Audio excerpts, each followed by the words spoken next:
Ladies and gentlemen, distinguished guests, and hello everyone, good afternoon. And I'm so happy to really have the opportunity to connect with you. And Dr. Malapo, thank you for the invitation. Appreciate really this time together.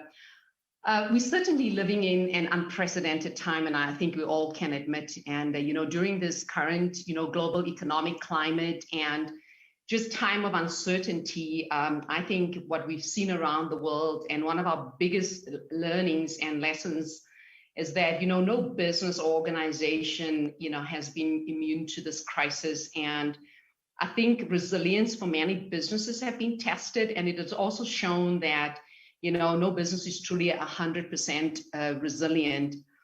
But what also came to the fore, and it has also taught us that, businesses, especially digital businesses fortified with some digital capabilities, they have been able to pivot more rapidly to respond, to the crisis as well as to their customers' needs. And, we all know resilience, which is this capability to quickly adapt to changing conditions, has truly been the hallmark, for many companies and for many individuals in today's environment. And we've seen that organizations who have already embarked, on a digital transformation journey are starting to see the tangible benefits of having made the change. And we see that cloud-enabled technologies and just those on-demand tools and just even the technology that we're using today has truly given us the capacity to tailor, our needs. It's given us scalability, speed of implementation, and companies are truly benefiting, and who've done it really well. They're seeing also their costs being reduced because there's literally pressures on budgets everywhere. If I just think of how we now work as a company and companies around the world with efficient, agile, and the right tools, employees are able to not only stay connected, but productive, and also to collaborate really across the organization globally. And that's incredibly empowering. So these organizations who already have been able to quickly respond, despite the fact that, the crisis have impacted their industries, they did have a solid foundation for recovery, and they're already starting to reimagine what the future may bring. So every industry really is going through a transformational change right now. And for many organizations, how we defined success yesterday is definitely not how we will be defining it today.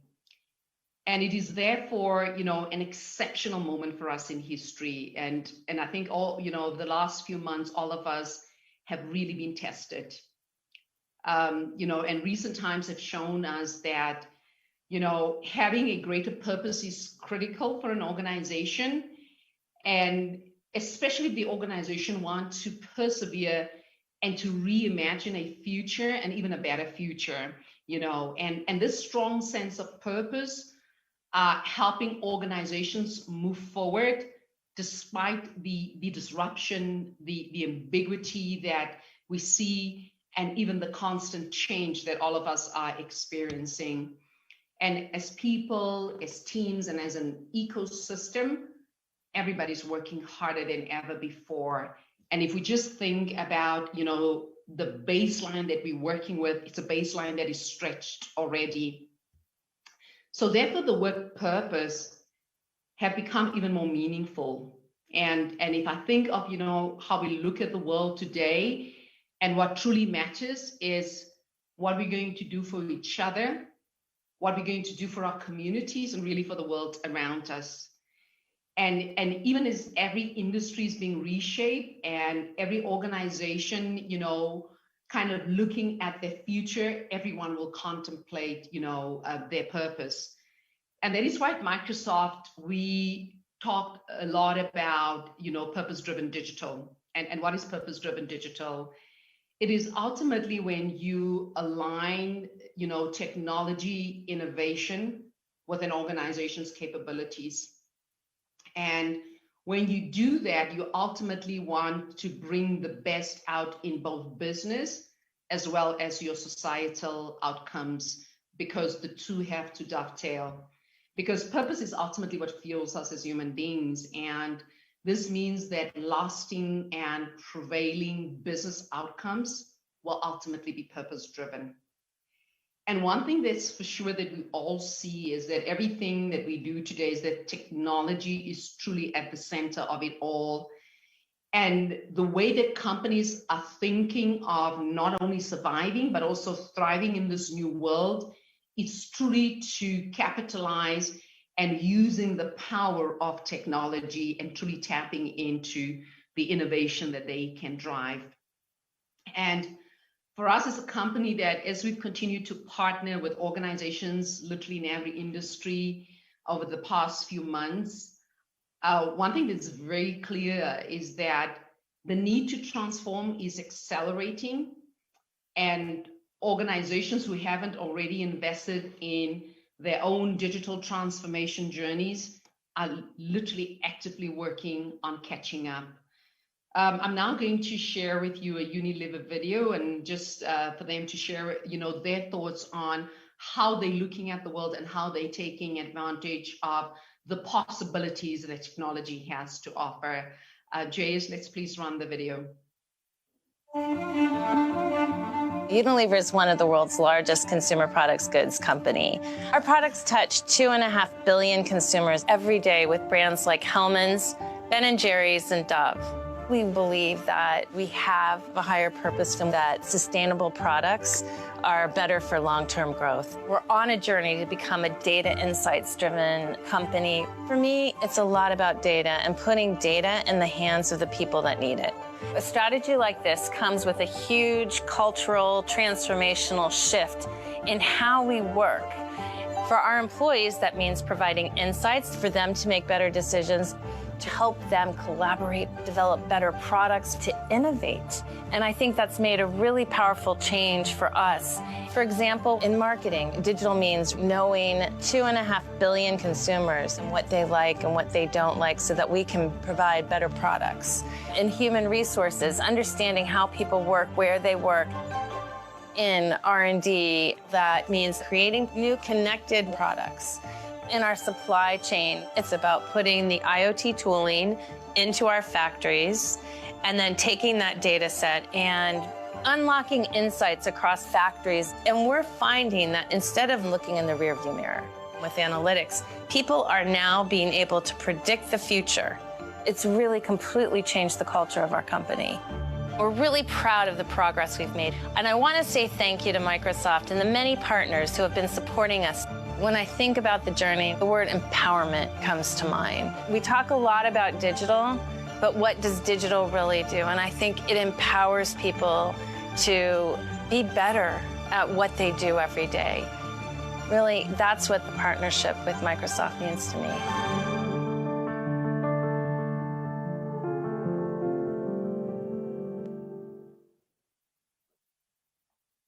Now, when we look at that video, it's actually quite inspiring, just the journey that Unilever has been on. And I'm going to just walk you through some of the core components that has actually, driven that digital transformation journey.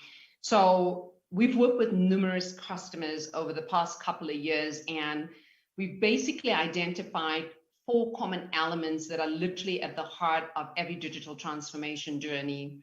Number 1 is vision and strategy. Number 2 is culture. Number 3 is companies focusing on their unique potential, their core competencies.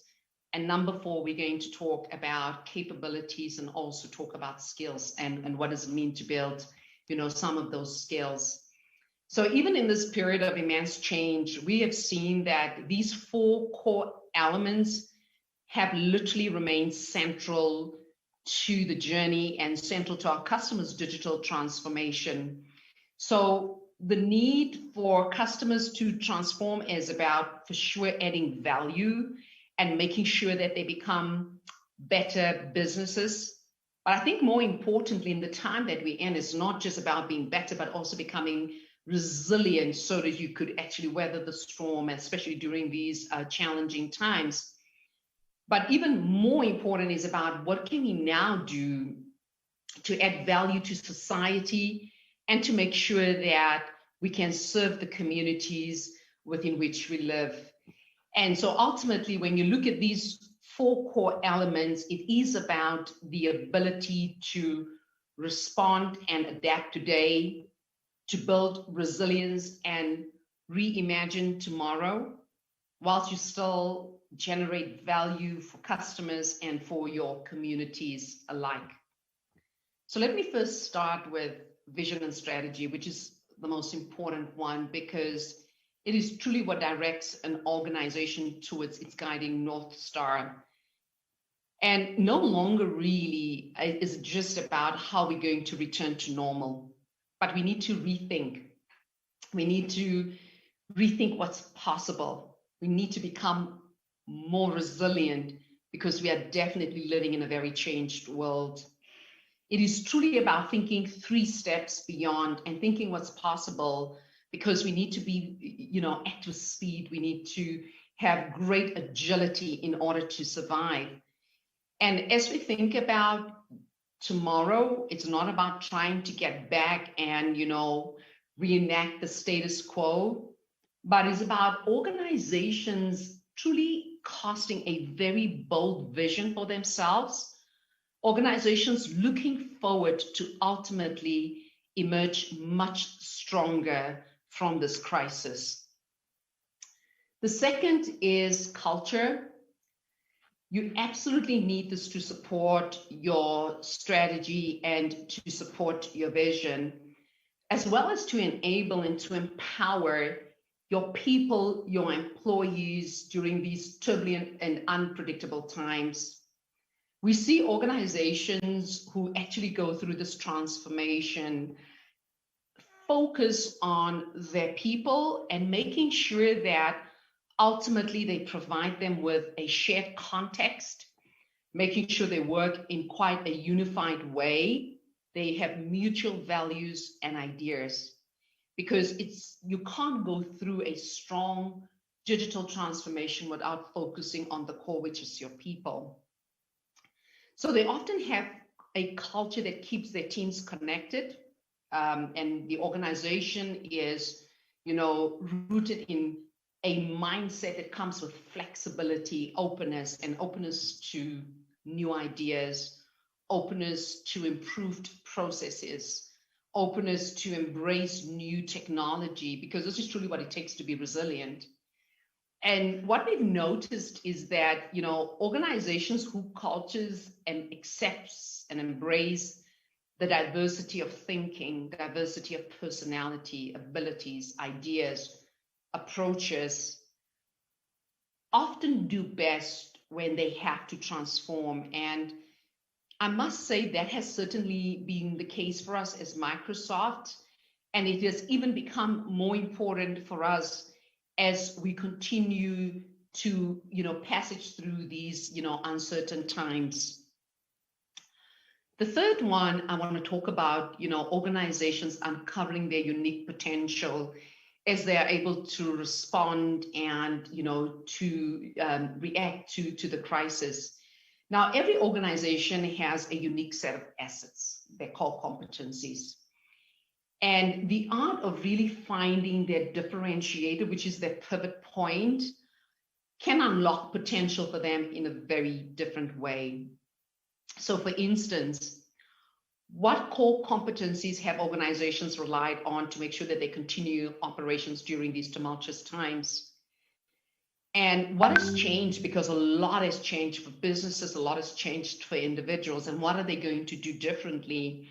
And if you just think of the world that we live in today, for example, if we look at just the insights that we now have on employees working remotely, what are you going to do about those, predictive insights that you're gathering on the way they work, the way they collaborate?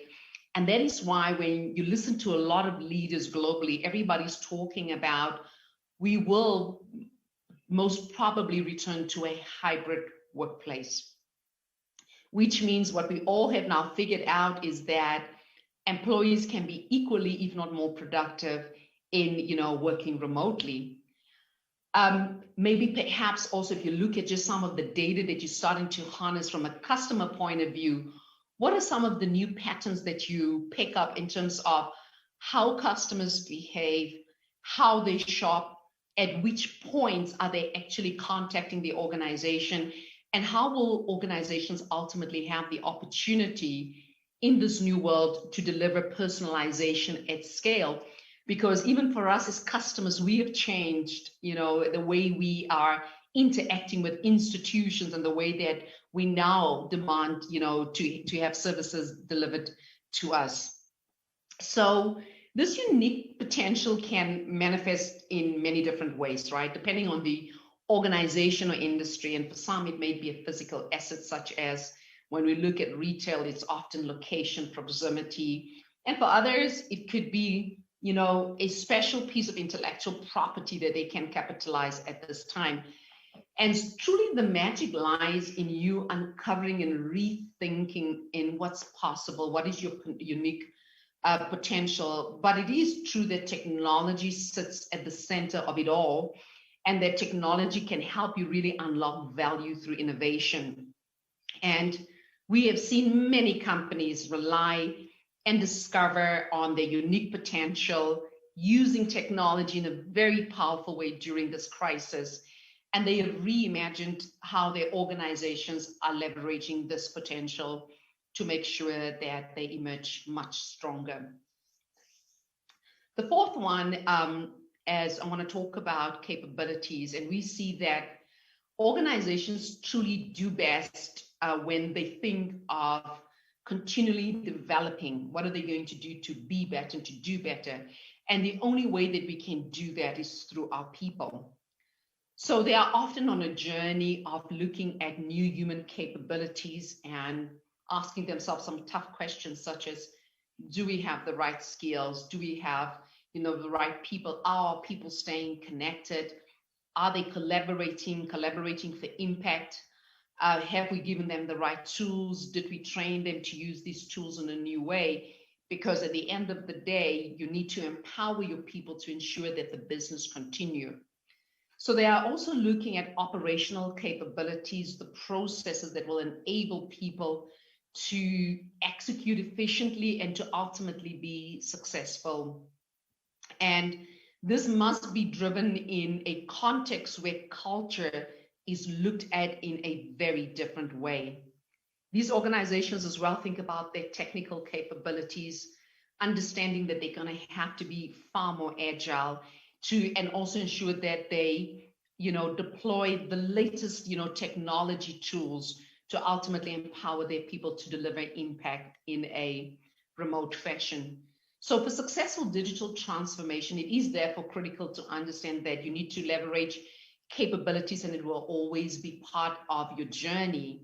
But it is about your vision, your strategy, your culture, and literally tapping into your unique potential so that you can use all of these key elements to ultimately build a very resilient organization that will help you respond quickly, but also make sure that you emerge much stronger. And all the more we see that organizations absolutely see the need for having a higher calling, a purpose that animates their organization and guides their entire transformation, and making it very clear that, technology will be at the center of it, but it is also about empowering people in order for them to feel far more empowered to do their jobs. So the world we are living in now is fundamentally different than the world we lived in yesterday. And one thing that's for certain is that change will be the only constant. And I think together we have a real opportunity to create a new reality and really make it the best place it can be, especially if we think of leading with a purpose first. So digital transformation, the way that we look at it, is not an end in itself. Each step of the journey ultimately unlock new levels of resilience, putting organizations in a position to recover, but also to come back much stronger from this crisis. And in fact, now more than ever, we believe that as we are helping companies across the globe to digitally transform, for them to build resilience, it is incredibly important and fundamental as well for them to think about even emerge much stronger in this new normal. You know, in Microsoft, our mission is to empower every organization and every individual on the planet to achieve more. And for us, it's all about focusing on democratizing digital, and that means giving everyone the opportunity to participate in the digital economy, because we understand that with the right tools and with the right technology, anyone can become anything. And that is because technology creates opportunity and because technology truly empowers. Thank you for listening to me today. And I think I will hand over now to Cindy, because we will go over to Q&A.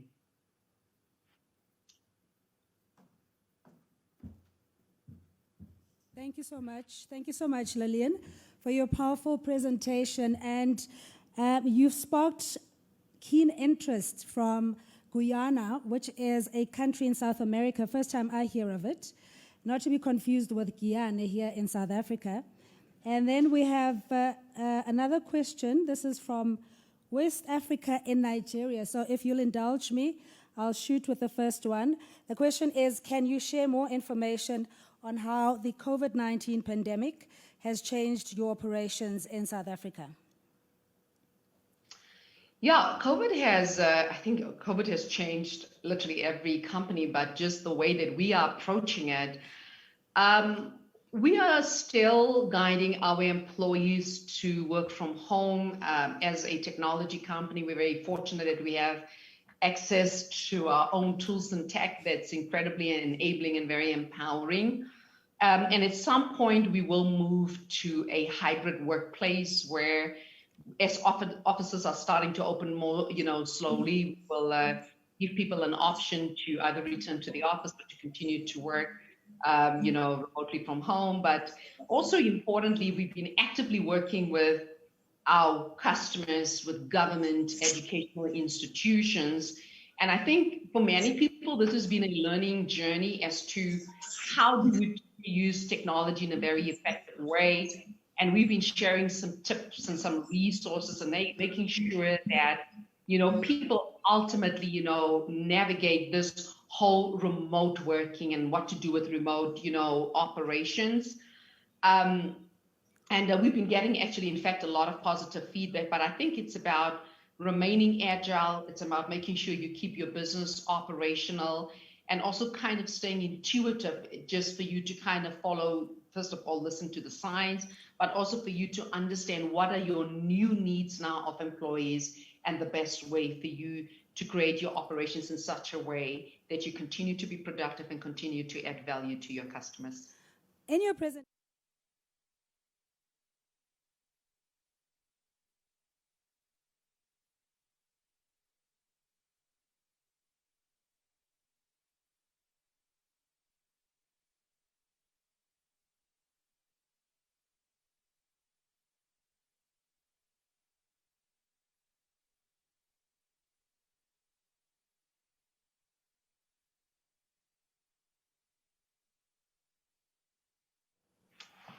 So thank you for that, Cindy. So we have a key objective in the country and in the continent as a whole.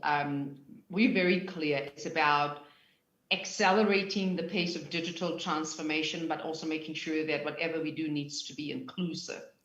And there's a couple of things that you do when you focus on that. So it's about, you need to focus on infrastructure. And I mean, we talked a lot about the data centers that we built now in country. We've got the policy innovation centers. We've got now research centers in Nigeria and Kenya. Then we have a skills component, which is absolutely fundamental, making sure that we have the right skills to take advantage of some of these new jobs that will emerge.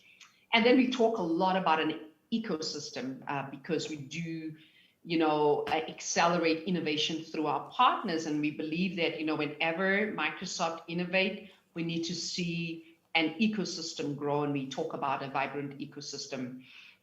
So when we think about that, there's a couple of things that we focus on in particularly. So I've talked about the digital transformation pillars, which is we want to make sure that we empower employees. We've seen what tools does. Number two, we want to make sure we help our customers engage their own customers in a much more better way. And number three, it's about how do you ultimately, operationalize your efficiencies within your business, and then how do you, ultimately transform your business to build new products and new services. But I think perhaps 4 interconnected components that we have to discuss, and I think especially for us in our context, is that when we think of economic growth, it's about how do we build more technical skills across the continent. When we think of economic growth, number 2, how can it then be inclusive? And when we talk about technology, we want to make sure it's technology that people can trust. We focus a lot about building trust in our technology. And I'm sure you've seen the announcement around what are we now doing around sustainability, make sure that we build a more sustainable future. So for us, all of these pieces are absolutely interconnected. And it truly premise on the point of when we're talking about the mission to empower every organization and every person, it's about making sure that that digital experience ultimately becomes real, it becomes rich, and it will empower people to ultimately participate in this new economy that's evolving and that's being developed right now. And of course, in a country where there is still a wide gap in terms of inequality and access to resources, the COVID-19 having found us literally unprepared when it comes to the digital space and accessing information and primarily education. So what is Microsoft, or how is Microsoft contextualizing the digital transformation opportunities for South Africa? Microsoft has always been passionate about developing and building digital skills across the continent. But I think we did something even more powerful on the 31st of July when we announced our global skilling initiative. And basically what we will be doing, we are committed to helping 25 million job seekers across the world gain new skills for what we call a digital in a post-pandemic economy. And what we're doing is that we're bringing together the best of our resources, and that is LinkedIn, GitHub, which is primarily focusing on our developer community, as well as a resource called Microsoft Learn. And in fact, there's 4 things that we will be doing, which I would like to touch on. So firstly, we know that, jobs have become increasingly more digital. So what are we doing to make sure that we get people ready for these digital jobs? So what we're saying is that we are going to use our data to identify which jobs are now in demand. We all say the world has changed, so has jobs, and we've already done that. And then we're going to map and say, okay, if these are the new jobs now, what type of skills do people need to qualify for these jobs? Then we're going to build learning paths and give people access to learning paths that are already available through GitHub, LinkedIn, and Microsoft Learn, so that people could study the content, and we will give them then access as well to low-cost certification. And once they have that, we will then also give them access to free job-seeking tools, because at the end of the day, it's about matching people with the right skills to the right jobs. But you also want to give people who don't have the right skills today the opportunity to upskill themselves and reskill themselves to really take advantage of what our new normal has to offer from a jobs perspective. Lillian, we thank you so much for your time. Really appreciate it. She is Lillian Barnard, CEO of Microsoft South Africa, and really a powerful presentation. And I think it is intentional and purposeful in trying to impact lives positively. I mean, in 1994, one of our ministers, I think it was finance minister at the time, Trevor Manuel, had spoken about the proverbial Thandi, you know, in that her life ought to have changed meaningfully and drastically under democracy. So the purposeful and intentional interventions that you have are really encouraging. Access to data and ensuring that there is an inclusion of those that had marginally, or rather that had been marginalized before. So thank you very much for your time. And to